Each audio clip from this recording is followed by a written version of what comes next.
Merci Jérôme pour cette introduction élogieuse. Je vais m'efforcer d'être à la hauteur. Munich est une très belle ville et on dit aussi que c'est la ville la plus au nord de l'Italie. Donc peut-être qu'on peut trouver là aussi un sujet de colloque sur les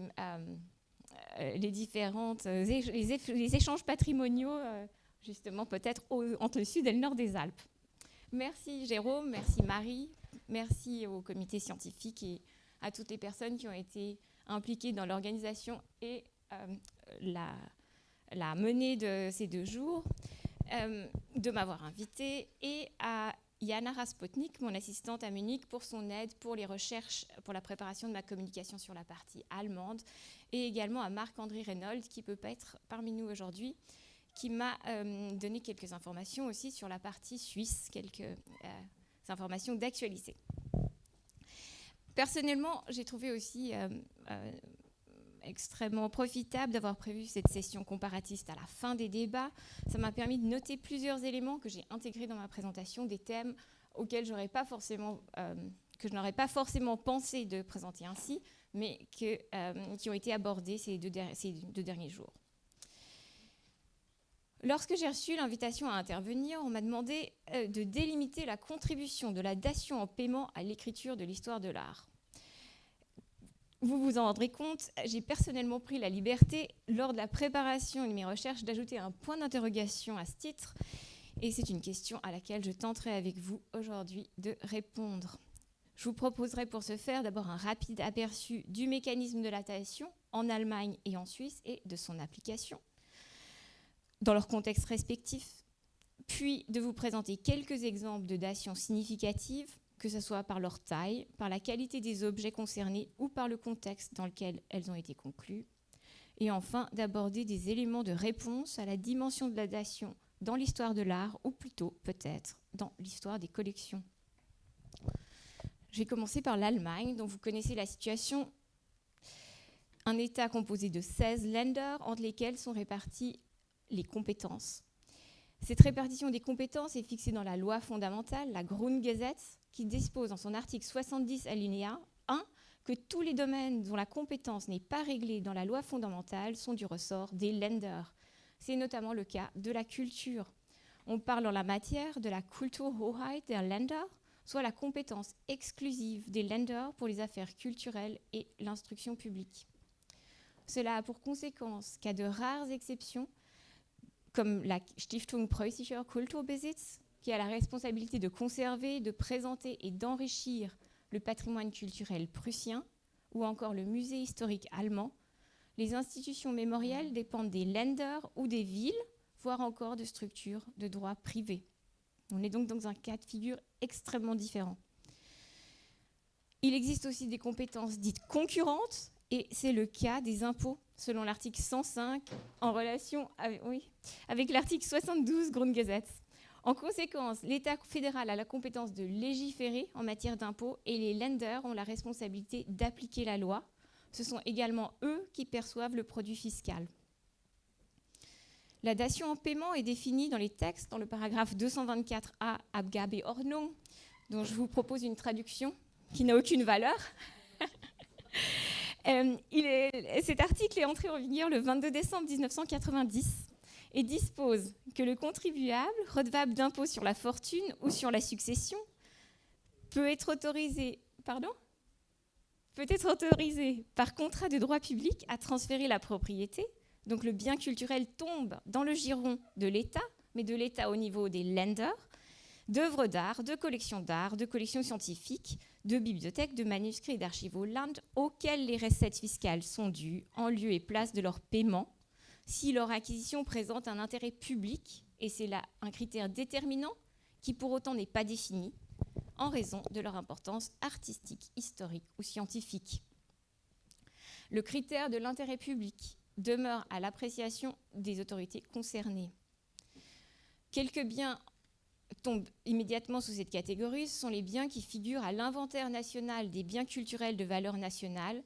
Ils sont actuellement au nombre de 2700, après plus de 60 ans d'existence. Il faut également noter que le texte le prévoit, mais l'application en lien avec l'impôt sur la fortune n'a encore jamais été réalisée. En revanche, pour les droits de donation, lors de donations entre vivants, ils peuvent faire l'objet d'une libération par la concrétisation d'une dation. Le paragraphe 2, et plus particulièrement les phrases 3 et 4, tout à la fin, sont d'importance dans notre démarche comparatiste. La conclusion du contrat relève de la compétence de la plus haute autorité fiscale, mais il n'entre en vigueur qu'après avoir été approuvé par l'autorité suprême du Land chargée des affaires culturelles, sans pour autant qu'il existe une commission dont le travail et la constitution seraient semblables à la constitution française. La commission française. Il s'agit donc d'échanges ponctuels au gré du dossier et non pas d'un travail suivi et développé avec une démarche de comparaison avec les précédentes affaires. Contrairement à la France, le paiement d'une soulte est possible si la valeur du bien culturel entré dans le patrimoine du Land dépasse le montant de la dette fiscale. Et le bien culturel, il est nécessaire de le rappeler, il n'a pas besoin de dépendre de la succession ou de la donation soumise au droit. Lors de son introduction, et j'avais ça à l'esprit lorsque j'ai reçu l'invitation, cette disposition a reçu un accueil relativement méprisant dans la doctrine à plusieurs titres. Haim Oshak, professeur à l'université de Kiel, tout d'abord, souligne que le mécanisme contredit le principe d'égalité fiscale. Il ajoute que cela crée un avantage pour les institutions culturelles et un désavantage pour les finances des lenders concernés.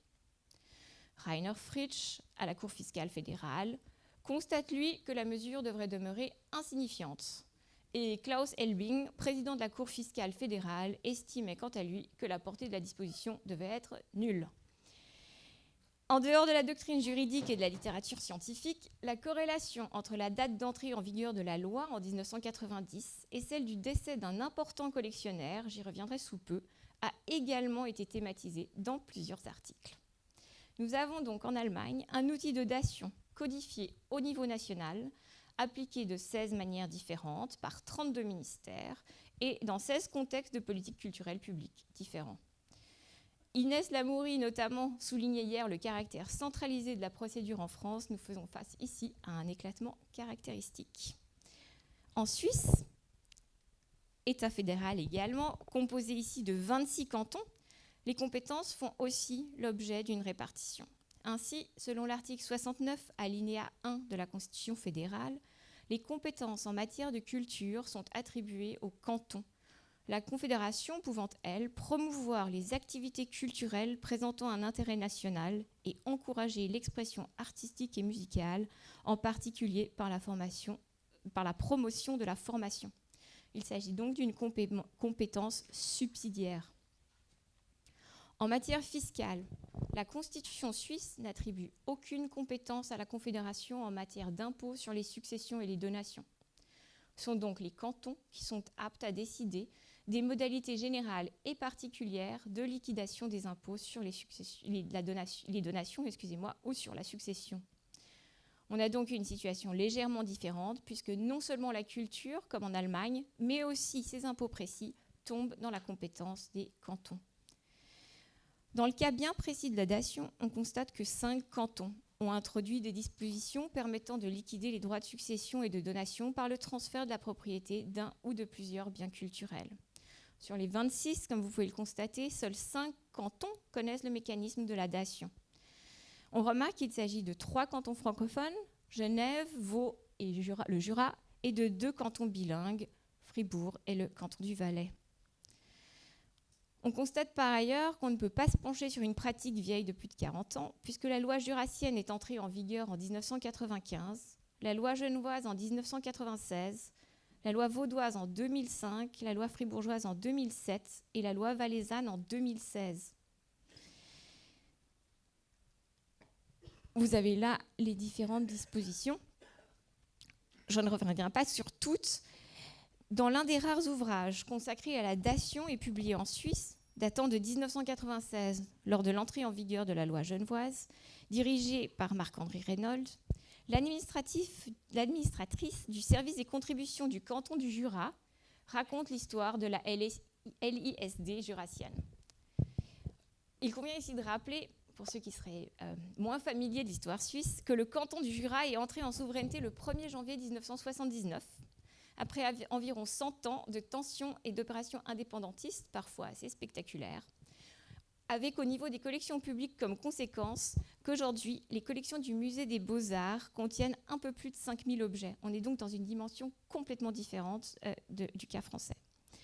Je me permets de le citer ici, car l'histoire veut que François Lachat, le premier des ministres jurassiens en charge des finances, donc en 1979, ait été tant impressionné par la création du musée Picasso qu'il ait voulu introduire le mécanisme immédiatement au Jura.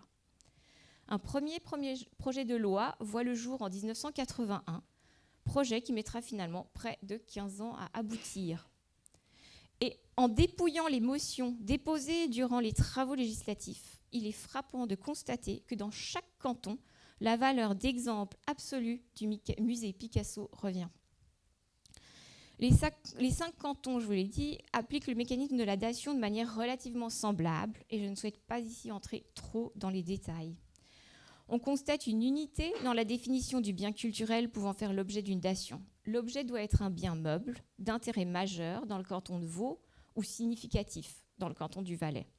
Il doit démontrer d'une haute valeur artistique, historique ou scientifique dans le Jura, à Genève et dans le canton de Fribourg. À l'exception de Genève, qui accepte les biens immeubles, mais ce n'a encore jamais été appliqué, tous les autres cantons les excluent. Et chacun des cantons, au contraire de l'Allemagne, établit une commission composée de représentants des autorités fiscales, culturelles et d'experts. Le bien culturel proposé ne doit pas dépendre de la succession ou de la donation soumise au droit. Il est possible également de combiner le paiement de l'impôt en complétant, le cas échéant, la différence entre la valeur estimée du bien culturel et la taxe due par un versement pécunier.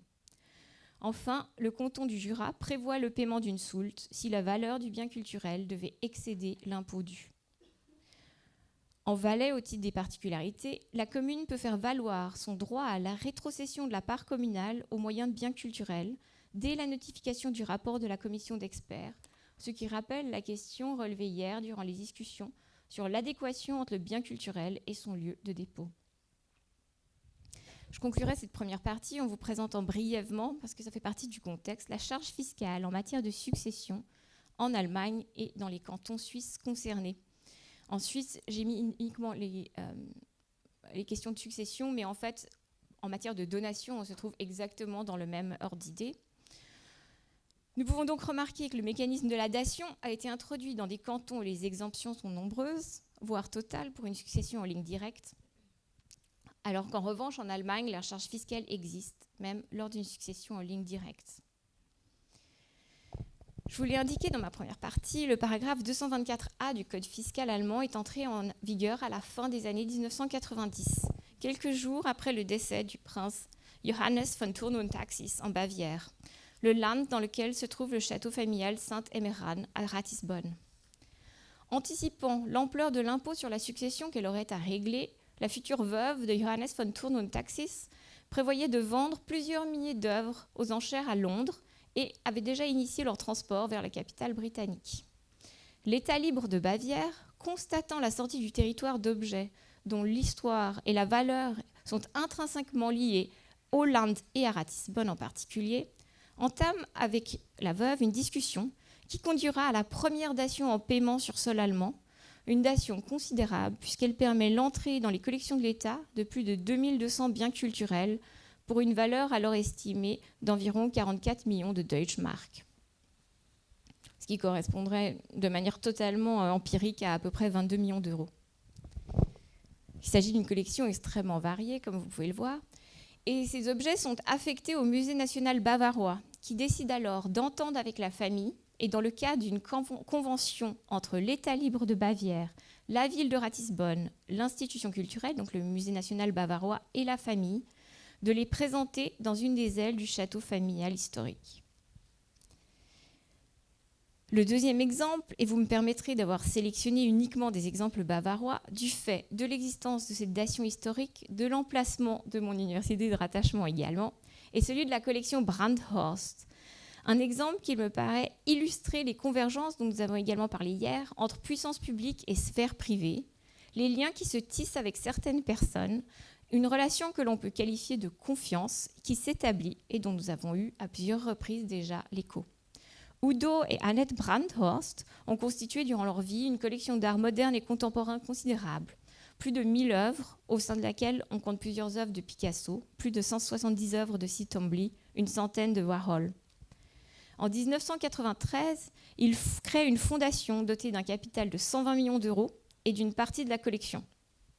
Quelques années plus tard, la fondation conclut un partenariat avec l'État bavarois et les Staatsgemäldesammlungen, qui gèrent les Pinakothek de la ville de Munich, qui prévoit la construction d'un bâtiment dans le quartier des musées en voisinage immédiat avec les institutions historiques des Pinakothek, dont les frais de réalisation seront pris en charge par le Land. La Bavière est également en charge de l'ensemble des frais de personnel et de fonctionnement, à l'exception du directeur, qui est aussi le président de la fondation et dont le traitement et la nomination sont du ressort de la fondation. Lors du décès de son épouse, quelques années plus tard, en 2003, Udo Brandhorst règle une partie des impôts de succession par dation. Et c'est l'une de ces dations assez exceptionnelles. 58 peintures et sculptures rejoignent alors les collections de l'État bavarois. On voit donc ici que l'État a reconnu la dimension du collectionneur, l'étendue de la collection et de sa fortune, pour s'engager sur un projet coûteux, mais en pariant sur un retour ultérieur de son investissement. Il s'agit en Bavière d'une politique assez constante, qui n'est pas à l'abri de la critique, qui est régulièrement critiquée, et qui pourrait être infléchie par les changements récents dans les représentations ministérielles suite aux élections d'octobre, qui a vu un fort recul de la CDU.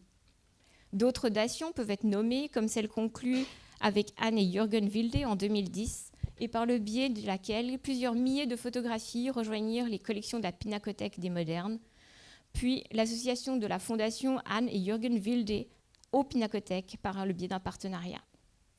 Ainsi que la même année, en 2010, 10 travaux de Joseph Beuys de la collection Kluser.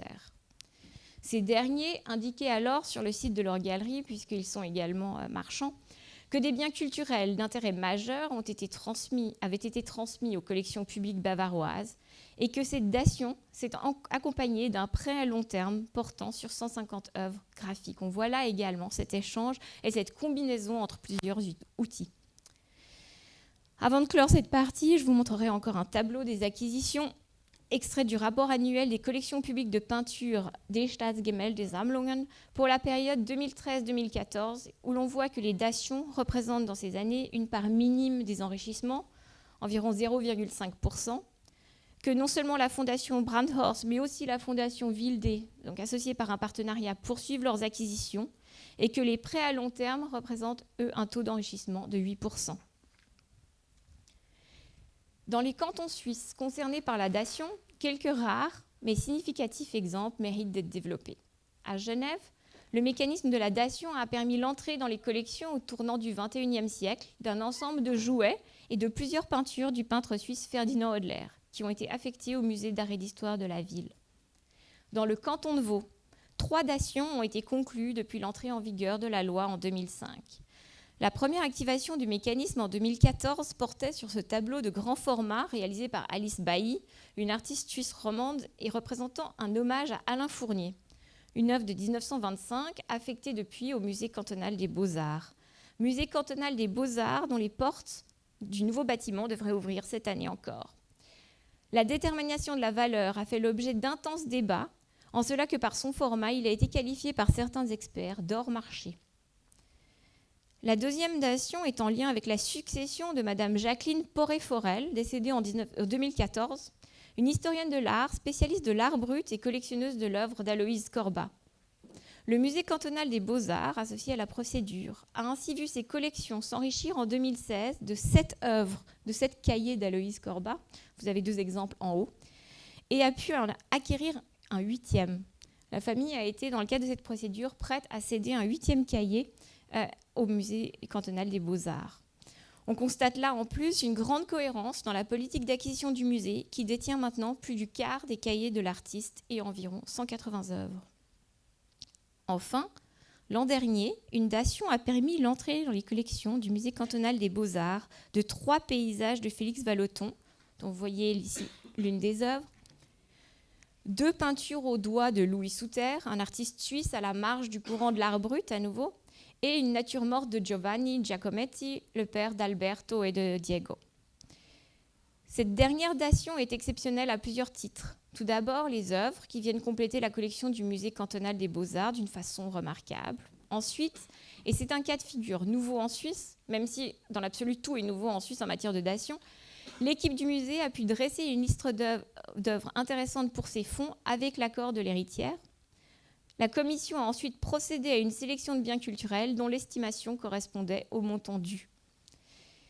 Dans la revue des collections cantonales, cette procédure inhabituelle témoigne d'une, je cite, « situation gagnant-gagnant ». L'héritière a la satisfaction de savoir les fleurons d'une collection privée désormais soustraits au marché et abrités dans une collection publique. Et le musée, tout en se réjouissant de voir ses fonds Vallotton, Souter et Giacometti s'enrichir d'œuvres de grande qualité, a rempli de la plus belle manière son devoir de documentation de la vie culturelle vaudoise. J'en arrive ici à ma troisième et dernière partie. Peut-on parler d'une histoire de l'art ? Dernière partie.